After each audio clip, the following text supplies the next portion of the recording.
Shalom everyone. We are in the final weeks of 5785.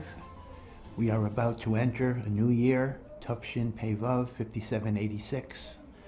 And in that new year, we hope for the promise of blessing, of salvation. This past year and the year before and as well has been a difficult year for Klal Yisrael and really for the world as a whole. There has been much suffering. There has been deaths. In Eretz Yisrael, we still have hostages that await their freedom. We still have chayolim who are risking their lives and dying every single day. We have political and religious controversies about the draft of B'nai Torah and Chas v'Shalom, the impairment of Torah learning in Eretz Yisrael, but dafka at a time when we need the protection of Torah learning. So there's much confusion, there's much suffering, there's much sadness in the world and in the Jewish world. You know, when October 7 happened and there was the awful massacre that Hamas perpetrated against Jewish people, our Jewish brothers and sisters, it was, of course, a tragedy. It is, of course, a tragedy. But at least there was a silver lining that it brought us together. It brought us together with Achdus, unity, Ahavat Yisrael, loving each other, caring about each other. It's an unfortunate aspect of the human condition that it often takes tragedies to create that love and create that bond, but at least we had it. And for a brief time, the divisions between religious and secular, the divisions between Dati Leumi, religious Zionism, and Haredi, they kind of were minimized. They disappeared a little bit. We all realized, as Benjamin Franklin remarked, we have to hang together or we will surely hang separately. But then, as the war goes on and on and on and on and on, we revert back to our old habits, just like an elastic band. You pull it, but when you let go, it simply snaps back to its original position. Unfortunately, we have seemingly gone backwards. We're leaving the Ahavat Yisrael, we're leaving the unity, we're leaving the togetherness. And we're back to business as usual. The sinat chinam, the groundless hatred, the machlokas, the attacks. And that's a tragedy on top of a tragedy. October 7 itself, the whole war against Hamas and against Hezbollah and against Iran, although Baruch Hashem, we've had a number of positive, redemptive moments. But it's all been tragedy and suffering. But if we don't learn from our tragedy to come together with unity and togetherness and achdus and love, that's even a tragedy on top of a tragedy. Because tragedy has a purpose if we learn from it, if we grow from it, if we become transformed from it. But if we remain the same as we were, then what's the point? What was the point? What is the purpose? In reality, it's very interesting that the Shem Mishmuel, one of the great Hasidic masters, the son of the Avnei Nezer, has a very interesting explanation of the blowing of the shofar. Now we know that the Torah requires that we have two distinct sounds in the blowing of the shofar. We have the tekiah sound, which is a long blast, and then we have the trua sound that is broken up. Now Lamaisa, because of halachic doubts, we have two different versions of the broken sound. One is called the shvarim, that's three elongated, broken sounds. And then we have the trua, which is da da da da da da da. But again, according to the Gemara, that is only because of an uncertainty regarding the nature of the broken sound. So essentially, insofar as the Torah is concerned, you need a straight sound and you need a broken sound. And in order to fulfill the different views, we have the straight sound of the tekiah, and then we have the two broken options of the shvarim and the trua, but once again, they are the broken sound. Now, the Torah itself does not assign a meaning to the elongated sound and the broken sound. But the Shem Shmuel says that although in the mitzvah of Shofar there is no particular significance that is explicitly mentioned, if you look in a whole other area, Chatzotzros were the silver trumpets that Moshe Rabbeinu made that were to be utilized at special occasions. We don't have them today. Now, in Parshas Baloscha, the Torah describes the silver trumpets, not the shofar, the silver trumpets, and it indicates which sounds are to be used on which occasion. So it's interesting, the Shem Shmuel posits that perhaps we can borrow from Chatzotzros the meaning of the identical sounds on the Rosh Hashanah shofar blowing.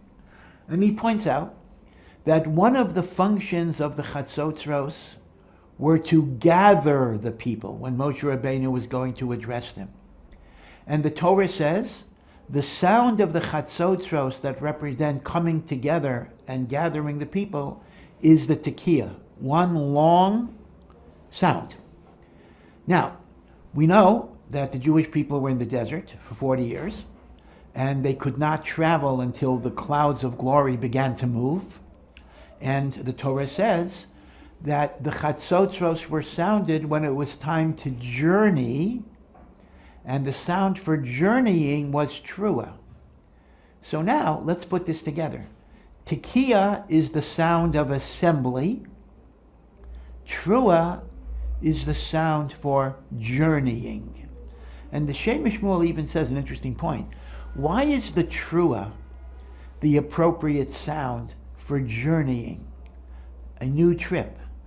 Because a Teshuvah is a bit of an ambiguous sound. It could be a cry, a sob, a whimper. It could be a laugh.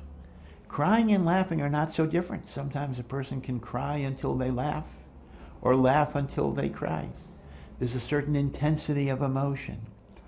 And journeying to a new place is both scary and exhilarating at the same time.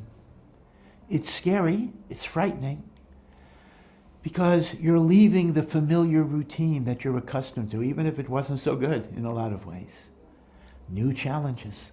Who knows what the new year is going to be? But it's also exhilarating because there's so much hope and anticipation that you'll get God's blessings. So now, if we can transpose the message of the Chatzotzros to the message of the shofar, and I believe that is legitimate homiletical license, the tekiah and the shvarim trua, because I'm treating them as the same, they are the broken sound, signify our mission for the coming year. On one hand, tekiah, come together with unity, with love, with commonality of purpose. And then trua, sally forth, move forward to face the new year in a laughing, crying mode. Crying because we indeed don't know the future, but laughing because we have trust and faith in God's mercy that He will give us a year of challenge indeed, but a challenge that will culminate in blessing and in hope, in unity, and we really hope and pray Geula, Yeshua, redemption, salvation for Klal Yisrael and all of the world. But we're not ready to journey into the new year till we first hear the tekiah, which is the summons to achdus, to unity, to Avat Yisrael. This is not a talk about Teshuvah, but once again, we have to think about the Beit HaMikdash all the time. And we know the second temple was destroyed because of the sinat chinam, the groundless hatred, polarization, divisiveness that existed among the Jewish people. And it's a well-known idea that if the temple was destroyed because of that hatred, it can only be rebuilt when there is that love. May HaKadosh Baruch Hu inspire all of us to enter the new year with hope, but also with unity, with love, with coming together. May the tekiah be the symbol of bringing us together, and may the shvarim trua be the symbol of facing the challenges of life with courage and faith. And as Reb Tzadok says, Keshem shechayav adam lahamin b'Hakadosh Baruch Hu, just as a person must, of course, have faith in the Almighty, for sure. Without God, we are nothing. We can do nothing. But Reb Tzadok says, you have to have faith in God, but kachu mechuyav lahamin bi'atzmo, you must have faith in yourself as well. God does not make junk. And if God put us on the world, put us in this earth, there is so much that we can accomplish. And if we can accomplish, we must accomplish. May HaKadosh Baruch Hu give us the ability to recognize our own inner greatness, and in that way fulfill the mission that He has entrusted to each and every one of us. I wish you all a good and a sweet year, a kesiva v'chasima tova. Hi, this is Peretz Baruch Eichler, a proud alumnus of Ohr Somayach. Now, what you just watched is one of the many programs that Ohr Somayach provides, leaving its impact on hundreds of thousands, with so many more waiting to be reached. Ohr Somayach's central campus in Jerusalem has over 300 students presently learning there. And now you can be a vital part of spreading that bounty of knowledge worldwide by logging on to donate.ohr.edu. We can step up to the plate at this pivotal moment of Ohr Somayach's growth and bring the next generation of Jews home.